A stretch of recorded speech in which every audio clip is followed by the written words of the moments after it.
For the past 3 years, I've been doing the back to Eden style gardening, kind of, and we're gonna talk about it in this video and my results. Here's one of the main rows that I was using last time. And basically, the main growing medium here is wood chips with some sort of filler, like a compost or like, in this case, mushroom compost. And there were some things that really thrived in it, like these strawberries. The strawberries I've had no problem with. They're just everywhere. And they're growing right in the side of these wood chip piles. Those strawberries did well, and so did some Tulsi basil. Other than that, nothing did well, and it was really challenging to continue growing. Now, I've seen results when it comes to this type of back to Eden gardening, and maybe my compost mixtures were off. A lot of it probably was me using mushroom compost inside of the wood chips, because the mushroom compost wasn't the best to use in this scenario. But people talk about it being a 3-year process, and I am on year 2, and I can't just put, let's just say, straight wood chips on the ground. I cannot then bury anything straight into that and then grow from there. Which, I mean, that goes without being said, but if you're thinking only wood chips grow stuff, it doesn't. But we're gonna go into these wood chips and look at them to show you what has been going on inside of the wood chips and these wood chip piles in order for their breakdown, what's inside of here, and what it looks like. Then we're gonna talk about what I changed. But first, here are some of the remnants of my tomato plants last year. This is all I got. And they died off pretty quick, and it's not because of watering or anything else. It's mainly because, well, for one, wood chips do have a lot of nitrogen steal, and I've talked about this in some other videos and ways to fix that, but I didn't take those proper measures last year. It's been a lot of learning process through just the wood chip method, and yeah, because I didn't supplement with a lot of nitrogen, because it's going to get lost, and this is mainly wood chips along with a little bit of mushroom compost, it didn't do well. Now as we go and dig into here, there's no mushroom compost in here. At this part, there's only wood chips, and you can see a pretty good breakdown of the wood chips. There's still really thick parts inside of here, but it's not like going into another wood chip pile that's fresh, that hasn't been broken down. And this is just one part. Now there's other parts like over here that have a lot of mushroom breakdown, right here, and I've shown this in some other videos, where right in this spot, look at this. This is all mycelium growing through there. So that's really great for our plants. And I think this is an awesome thing that happens with wood chips. This naturally happens. And you can see more as if I just dig, there's just so many, look, mushroom bits, mycelium growing through. But there is some actual mushroom compost mixed in with this also. But between the mushroom compost and the wood chips, it makes this incredible breakdown happen. And although all of this was taking place, my plants were suffering even in spite of this, because I just don't think that there was enough nutrients inside of only the mushroom compost and the wood chips to do enough. I would have had to add a good amount of like actual real compost so that, you know, my plants just have something to eat. I'm actually surprised at how well my strawberries are doing, again, despite the lack of nutrients in here. And look, here's one of my garden beds. I'm not against using wood chips either. I actually think it's a really good thing to use wood chips, especially because we get such dense, high rains going on here, that these wood chips help prevent soil erosion breakdown, and it even protects the little young plants every time they're hit. Unlike a little bit of straw where those large rainwater pellets almost can fall down and still, disturb the soil. These wood chips, because they're so dense, they help protect a lot of it. So the wood chips are great, but I think the better thing is to mix the wood chip method with something else. And that's where I have actually decided to change the approach this year. And let me show you the new approach. I've chosen to leave one of these wood chip piles to test another year for one more thing. And I'm going to put potato slips or sweet potato slips throughout this. And I'm going to see if the potatoes will grow in here and if they'll kind of spread apart the dirt, making it easier for me to dig in here next year. That's the approach for the actual back to Eden type gardening method with just wood chips. But for the rest of them, I could actually reach my tractor in here and do something a little different, something I'm really excited about. What I did is that I got my tractor in here into the garden beds, and I used the bucket to pierce down the center of the mounds and separate them. Something that was pretty cool about this for me is I get all the benefits of the wood chips on each side, but not the main growing medium down the center. Then once I split the mounds in half, I got everything filled down the center with topsoil, mushroom compost, and I had a lot of leftover chicken manure from when I put manure on my fields.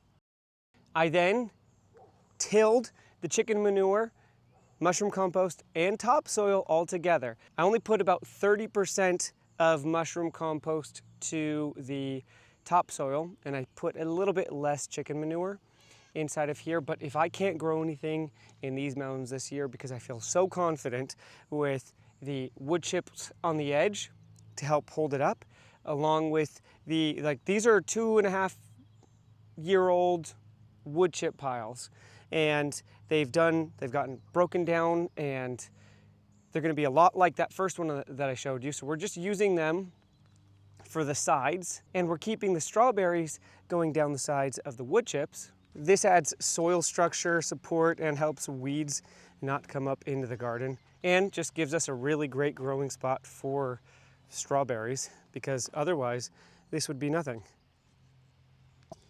But then you would also notice,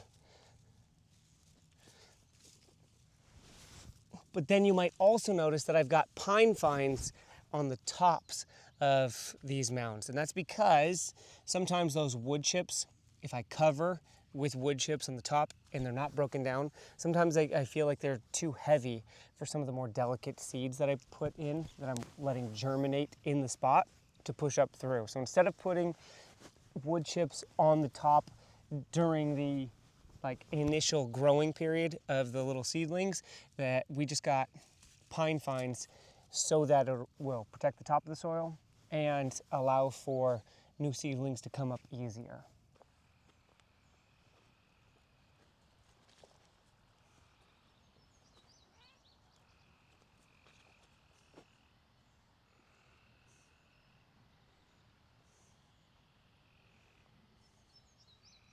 And look, you can see this is just one of the backs of the mounds.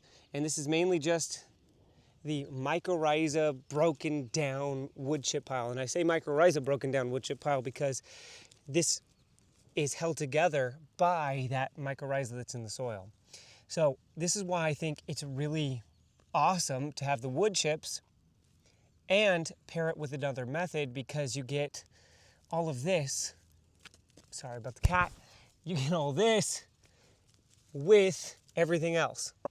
Then the other benefit about the wood chips being the sidewalls is, I don't have to worry too much about erosion. If this was just a big pile of topsoil, then I would be worried every time it rained that would kind of wash out. The wood chips do a really great job at holding everything together, along with all that mycorrhiza holding the wood chips in place also. So this I actually really like. And it's like a happy accident that I left these for a year, tried to grow in them. They broke down, then I split them. Now they work as really great side beds, like side walls. that add nutrients, fungus into the soil. And then I have the actual traditional growing medium of like dirt, dirt in the center. If you're new here, I need to make it clear, growing in this spot right here is almost like growing on top of concrete. I know it looks like I'm standing on dirt, but really most of this is just rock, right? And it's not just a little bit of rock, it is like bedrock. So if I was to try to stick a post into the ground or something, let's see right here. It's about as far as it can go. This far. That's it. And so I'm basically, if you think about it, trying to grow on concrete. So if I wasn't trying to grow in this position, would the wood chip mounds work better? I think so, because they're breaking down and the roots still have somewhere to go underneath, and they'd have soil underneath. So you'd get the benefits of the mycorrhiza breakdown, everything else, and your plants would have somewhere to go and something to nourish off of, which they can't for mine, which is why I had to bring in soil. But in my area, soil is very expensive, and I didn't want to have to bring in soil. So I was doing everything I could with just wood chips to try to make it work. But it didn't work like I was hoping. However, there were a lot of benefits, which we kind of already talked about. One thing that did do okay was this row to my left. Inside of here, it wasn't just wood chips. What we did is we went and got a lot of composted cow manure because we were trying to save all the money we could so that we can have a bigger garden without having to bring in a bunch of soil. So we found someone to do a lot of composted cow manure, and we laid it out as the main food growing source, and then we backfilled that with wood chips. That one did a lot better, but still the compost needed to break down a little bit more. So I'm sure from that pile I will have a lot more benefits this year, and I think that's the way that I would go about it if I was doing it all over again. I'd bring in some sort of composted material, lay it down, and then cover that with wood chips. But this is my experience with the kind of back to Eden style gardening. Not huge results. Pretty bad, actually. But maybe it was my fault. But at least you have this video to see like what I went through, because I know a lot of people are curious about what it is like to just grow in only wood chips, and not very much success on my part. We really needed more stuff to bring in. The wood chips didn't just they had benefit, but they just didn't have a lot of nutrients, and they took a lot of the nitrogen away from the plants. Again, I have said this in a few other videos. I like using the wood chips despite some of their downsides, but because it's only wood chips, it was too big of a downside for me to really manage all of the problems with the wood chips. Now, they say 3 years is what you need to give your garden for wood chips. Maybe, so I won't touch this one until next year, except for the fact that I'm putting slips in here. If I see next year that there just isn't enough breakdown, I may go in and fill in with some compost and stuff. I might not do the topsoil method right here. I may fill in with compost. But we'll see when that gets here. So I will be sharing that with you as we go on. And I also want to give you updates on some of the stuff that I see with the wood chips as the sidewalls in this whole gardening, this new garden setup that I have. But to finish this off, because it did seem like I was kind of talking bad about the wood chip style growing, not totally. To finish this off, next year I am going to bring in more topsoil to kind of do the same thing I did with those other beds. But because I like the wood chips being the outside bed walls with all of the breakdown, what I'm going to do at some point this year is, I have so many wood chip piles that get brought in all the time. I'm going to actually lay them out, let them compost down in the spot that I want them at, and then the following year, I will do the same thing. I will split them, and then I will put I will put the topsoil in, mushroom compost, chicken litter, and then grow again. Because I have let those wood chip piles break down in place, I'm not wasting plants to try to grow in them. I'm just letting them compost, preparing for next year, splitting them, and then going from there. And then kind of doing the same thing all over again. So I'm not against it, but I want to use it to my advantage in the way that I think works for me. So if you found this helpful and you've seen the Back to Eden style garden method, let me know. And if you've tried it, let me know what you come across. And if you are here because you want an update to see how this has been going, I'm glad to provide this update for you. If you want to see more from this garden, if you want to see these wood chips that are broken down more, let me know in the comments, because I want to give you guys the videos from this garden or whatever else is going on here that you want. So let me know in the comments what you want to see. And I will go in here, break it down, and we'll go through it together. Thanks for watching. I'll see you guys next time. See you later.